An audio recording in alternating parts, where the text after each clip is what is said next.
माजी खासदार संजय काका पाटील यांचा भाजपसोबत संपर्क वाढल्याचं खरं आहे, मात्र त्यांना भाजपमध्ये घेण्याबाबतचा निर्णय मुख्यमंत्री देवेंद्र फडणवीस आणि राष्ट्रवादीच्या नेत्या श्रीमती सुनेत्रा पवार हे दोघे घेतील.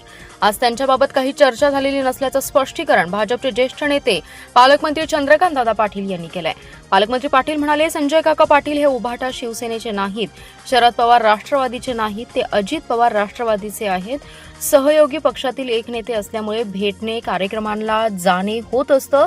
अजितदादांच्या राष्ट्रवादीचे नेते आहेत ते. संजय काका हे भाजपचे नेते होते. विधानसभा निवडणुकीवेळी महायुतीच्या काही उमेदवारांची अदलाबदल केली होती, त्यात ते तिकडे गेले. तासगावची सीट अजितदादांची असल्यामुळे त्यांना तिथे मनाविरुद्ध लढावं लागलं. लढल्यानंतर ते त्यांचे नेते झाले, मात्र त्यांना तिकडे करमत नाही का, इकडे आणायचं का, याबाबत आता देवेंद्र फडणवीस आणि सुनेत्रा वहिनी ठरवतील. विधान परिषदेसाठी संजय काकांच्या नावाची शिफारस केली आहे का, यावर बोलताना ते म्हणाले, ते अजून भाजपमध्येच आलेले नाहीत. शिफारशीचा प्रश्नच येत नसल्याचं पालकमंत्री पाटील यांनी सांगितलंय. दरम्यान सांगली सातारा स्थानिक स्वराज्य संस्थेची निवडणूक 12 मे रोजी जाहीर होऊ शकते, असंही पालकमंत्री चंद्रकांतदादा पाटील यांनी सांगितलंय. राज्यातील 18 तीर्थक्षेत्रांना शक्तीपीठ महामार्गाद्वारे जोडलं जाईल असं सांगत ज्या शक्तीपीठा महामार्गाचा घाट घातला जातो यातील एकाही देवाला माझ्या भक्ताची जमीन जाऊन हा महामार्ग व्हावा असं वाटत नसेल, पण महाराष्ट्रातील एका देवाला हा शक्तीपीठ महामार्ग पाहिजे. त्या देवाला विनंती करतो की लोटांगण घालत मुंबईपर्यंत येतो, पण वाळवा तालुक्यातून शक्तीपीठ महामार्ग रद्द करा, अशी मागणी राष्ट्रवादी शरदचंद्र पवार पक्षाचे नेते आमदार जयंत पाटील यांनी मुख्यमंत्री देवेंद्र फडणवीस यांना केलेली आहे. शक्तीपीठ महामार्गाच्या विरोधात ईश्वरपूर येथे जाहीर सभा संपन्न झाली, यावेळी ते बोलत होते. यावेळी जयंत पाटील म्हणाले, विविध देवस्थानांना जोडणारे महामार्ग आधीपासून अस्तित्वात आहेत, मग नव्या मार्गाचा अट्टहास कशासाठी? कोणताही देव आपल्या भक्तांना जमिनी द्या आणि माझ्याकडे या असं सांगत नाही, मग हा निर्णय कोणाच्या हितासाठी? महाराष्ट्रातील एका देवाच्या इच्छेसाठी सामान्य जनतेच्या भावना डावलल्या जात आहेत, असंही जयंत पाटील म्हणाले. पूर्वी 802 किलोमीटर असलेला शक्तीपीठ महामार्ग आता 856 किलोमीटर वाढवण्यात आलाय. लांबी वाढली तसा खर्चही वाढला. भराव टाकून रस्ता उभारण्याची योजना आहे, पण अशा रस्त्याची गुणवत्ता काय असेल हे आपण पाहिलेलंच आहे. बाधितांना वाढीव मोबदला मिळेल अशी हवा तयार केली जाते, यापासून सावध राहणं गरजेचं आहे. आमच्या तालुक्यात सर्व काही सुरळीत सुरू असताना हा अनावश्यक रस्ता आमच्यावर का लादला जातोय, असा सवालही जयंत पाटील यांनी उपस्थित केलाय. ईश्वरपूर येथे पुरोगामी आणि परिवर्तनवादी संघटनांच्या वतीने कॉम्रेड गोविंद पानसरे लिखित शिवाजी कोण होता या पुस्तकाचं सामूहिक वाचन छत्रपती शिवाजी महाराजांच्या पुतळ्यासमोर आयोजित करण्यात आलं होतं. सायंकाळी 6:30 वाजता वाचन सुरू असतानाच काही हिंदुत्ववादी कार्यकर्त्यांनी घटनास्थळी धडक देत तीव्र विरोध दर्शवल्याने परिसरात तणाव निर्माण झाला. पुरोगामी कार्यकर्ते पुस्तकाचं वाचन करत असताना हे पुस्तक वाचू नका अशी आक्रमक भूमिका प्रवीण परीट, अक्षय पाटील, अमोल ठाणेकर यांनी हिंदुत्ववादी कार्यकर्त्यांनी घेतली. त्यावर अंधश्रद्धा निर्मूलन समितीचे संजय बनसोडे, कॉम्रेड धनाजी गुरव यांनी ठाम प्रत्युत्तर देत, या पुस्तकावर कोणतीही बंदी नाही. छत्रपती शिवाजी महाराजांचा खरा इतिहास कॉम्रेड पानसरे यांनी देशभर पोहोचवलाय. आम्ही वाचन करणारच अशी भूमिका घेत वाचन सुरूच ठेवलं. यानंतर काही वेळातच हिंदुत्ववादी कार्यकर्ते मोठ्या संख्येने तिथे दाखल झाले. त्यांनी वाचन थांबवण्याची मागणी केली. दोन्ही गट आमने सामने आल्याने जोरदार बाचाबाची झाली आणि वातावरण चांगलंच तापलं. तुम्ही परवानगी घेतली आहे का अशी विचारणा केली. विनापरवाना तुम्ही सार्वजनिक ठिकाणी पुस्तक का वाचता असं म्हणत पुस्तक वाचण्यावर आक्षेप घेतला. स्थिती चिघळण्याची शक्यता लक्षात घेऊन पोलिसांनी तातडीने हस्तक्षेप केला. पोलीस निरीक्षक संदीप पाटील आंदोलनस्थळी उपस्थित झाले. त्यांनी पोलीस बळाचा वापर करून दोन्ही गटांना बाजूला करत समज दिली आणि पुढील वाद टाळला. महापालिका पदाधिकारी आणि नगरसेवकांनी मतभेद 4 भिंतींच्या आत ठेवा, ते बाहेर पोहोचणार नाहीत याची दक्षता घ्या. जनतेच्या प्रश्नांकडे प्राधान्याने लक्ष द्या, समन्वयाने काम करा, अशा स्पष्ट सूचना पालकमंत्री चंद्रकांतदादा पाटील यांनी महापालिका नगरसेवकांच्या बैठकीत दिल्या. सांगलीत भाजप शहर जिल्हा कोर कमिटी आणि त्यानंतर भाजप नगरसेवकांची बैठक झाली. यावेळी पालकमंत्री पाटील, आमदार सुधीर गाडगीळ, प्रदेश उपाध्यक्ष शेखर इनामदार, जयश्रीताई पाटील, दीपक शिंदे, पृथ्वीराज पाटील, पृथ्वीराज पवार, शहर जिल्हाध्यक्ष प्रकाश ढंग, महापौर धीरज सूर्यवंशी, स्थायी सभापती अतुल माने, भाजपचे गटनेते संदीप आवटी उपस्थित होते. पालकमंत्री पाटील म्हणाले, भाजपवर जनतेने विश्वास ठेवून महापालिकेची सत्ता दिली आहे, तो विश्वास सार्थ ठरवण्यासाठी सर्वांनी हातात हात घालून काम करावे, चांगले निर्णय घ्यावेत आणि सत्तांतराचा चांगली फरक नागरिकांना दिसायला पाहिजे. दरम्यान महापौर आणि सभापती यांनी समन्वयाने एकत्र राहून काम केलं पाहिजे अशी भावना चंद्रकांतदादा पाटील यांनी दिलेली आहे. मी ते पाहतो वादाचा विषय नाही, घरातील मतभेद 4 भिंतींच्या आतच ठेवा, ते शेजाऱ्यांना ऐकू येऊ नयेत याची दक्षता घ्या, समन्वयाने काम करा, पक्ष संघटनात्मक कामकाजाकडेही लक्ष देण्याच्या सूचना त्यांनी केल्या.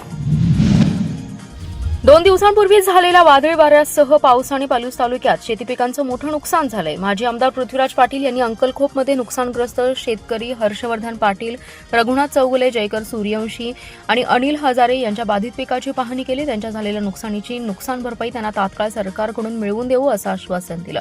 यानंतर सांगलीत पालकमंत्र्यांची भेट घेत नुकसानग्रस्त शेतकऱ्यांना तातडीने शासनाकडून भरपाई देण्याची मागणी करत निवेदन दिले.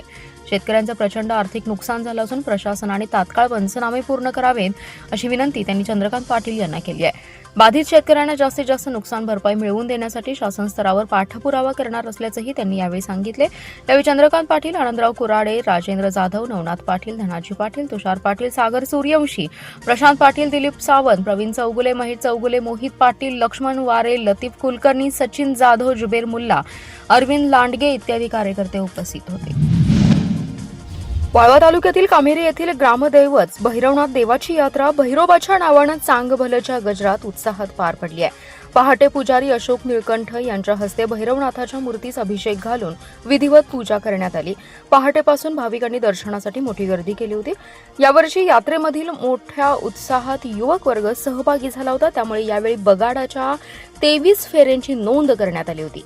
सायंकाळी 7 वाजेपर्यंत बगाडाच्या फेऱ्या काढण्यात आल्या. त्यामुळे या परिसरातील विद्युत पुरवठा बंद करण्यात आल्याने ग्रामस्थ व्यापाऱ्यांची गैरसोय झाली आहे. सकाळी 10 वाजता यात्रेचे मुख्य आकर्षण असणाऱ्या बगाडाचं पूजन करण्यात आलं. बगाडाची पहिली फेरी मोठ्या उत्साहात काढण्यात आली आहे. त्यानंतर बगाडाच्या 20 पेक्षा जास्त फेऱ्या काढण्यात आल्या.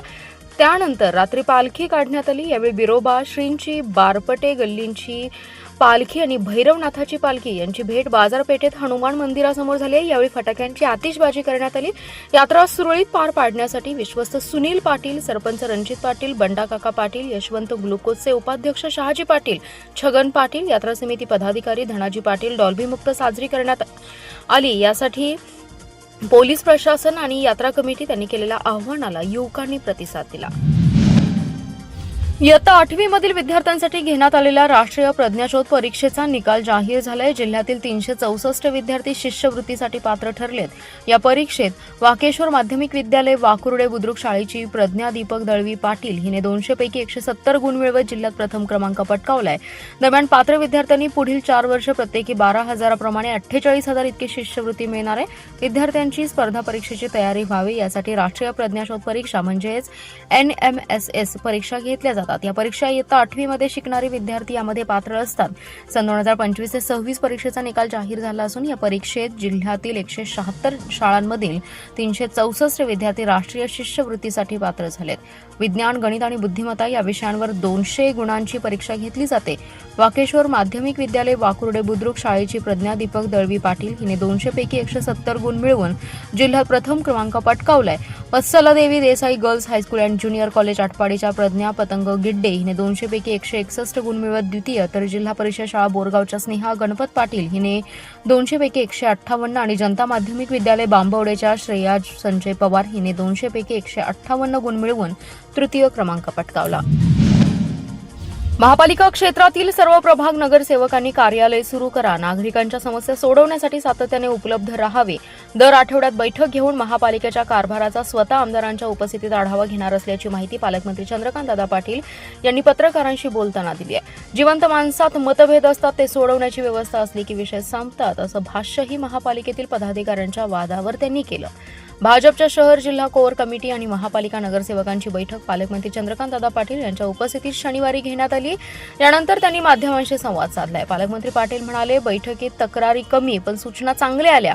आता दरमहा बैठक घेणारे एकूण 20 प्रभाग आहेत. तिथे नगरसेवकांनी प्रभाग कार्यालय करावे आणि ते दिवसभर उघडे ठेवावे. ते म्हणाले, दर आठवड्याला मी स्वतः 2 आमदार, महापौर, स्थायी सभापती, सभागृह नेता आणि आयुक्त यांची बैठक होईल. मागच्या आठवड्यात काय ठरलं होतं, त्याचं काय झालं याबाबत चर्चा होईल. पाणीपुरवठा योजना, कुपवाड भूमिगत ड्रेनेज योजना, पाईपलाईन, गॅस, पथदिवे या कामांचा आढावा घेतला जाईल. पक्षांतर्गत मतभेद बद्दल बोलताना ते म्हणाले, जिवंत माणसांमध्ये मतभेद, भांडणे असतात, मग ते सोडवण्याची व्यवस्था झाली तर काही मुद्दा राहतच नाही. भांडणे मिटतात. वाद संपवण्याची यंत्रणा असेल तर प्रश्नच राहत नाही. भाजपमध्ये तशी यंत्रणा आहे असं ते म्हणाले. समर्थ धोंडीराज महाराज समाधी सोहळ्यानिमित्त पलूसमध्ये भव्य रथोत्सव आणि ग्रंथदिंडी सोहळा अत्यंत भक्तिमय वातावरणात संपन्न झाला. या कार्यक्रमात वारकरी संप्रदायातील भाविक, महिला आणि ग्रामस्थांनी मोठ्या संख्येने सहभाग नोंदवला. दुपारी सुशोभित रथामध्ये संत तुकाराम महाराजांच्या गाथेची प्रतिष्ठापना करून रथोत्सवाला प्रारंभ करण्यात आला.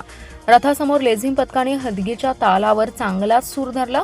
टाळ मृदुंगाच्या गजरात ज्ञानोबा तुकारामच्या जयघोषात संपूर्ण परिसर दुमदुमून गेला. वारकरी पारंपरिक वेशात दिंडीत सहभागी झाले होते, तर महिलांनीही मोठ्या उत्साहाने भजन, अभंग गायन आणि फुगड्यांमध्ये सहभाग नोंदवला. ग्रंथदिंडी गावातील विविध भागातून काढण्यात आली. प्रमुख मार्गावरून फेरी काढताना ठिकठिकाणी ग्रामस्थांनी दिंडीचं स्वागत केलं. पुष्पवृष्टी, आरती तसेच पाणी आणि प्रसादाचं वाटप करून भाविकांचं स्वागत करण्यात आले. या सोहळ्यात लहानांपासून ज्येष्ठांपर्यंत सर्वांनी उत्स्फूर्त सहभाग घेतला. विशेषतः महिलांचा मोठ्या प्रमाणात सहभाग लक्षणीय ठरलाय. वारकरी संप्रदायातील शिस्तबद्ध दिंडीमुळे संपूर्ण वातावरण भक्तिरसाने भारावून गेलं होतं. धोंडीराज महाराज समाधी मंदिराच्या वतीने आयोजित या कार्यक्रमाचं उत्कृष्ट नियोजन करण्यात आलं होतं. सेवाधारी, व्यवस्थापक आणि ग्रामस्थांच्या सहकार्यामुळे हा सोहळा यशस्वीरित्या पार पडलाय. या धार्मिक सोहळ्यामुळे वारकरी परंपरेचा जागर जपत समाजात श्रद्धा, एकात्मता आणि आध्यात्मिक वातावरण अधिकच दृढ झालंय. मोरांचे नंदनवन म्हणून प्रसिद्ध असलेल्या बुर्ली येथील बच्चाप्पा बनात आपल्या देशाचा राष्ट्रीय पक्षी असलेल्या मोराच्या पंखाचे अवशेष सापडले. त्यातूनच मोराची शिकार झाल्याचा संशय व्यक्त केला जातोय. ही घटना आज उघडकीस आली आहे.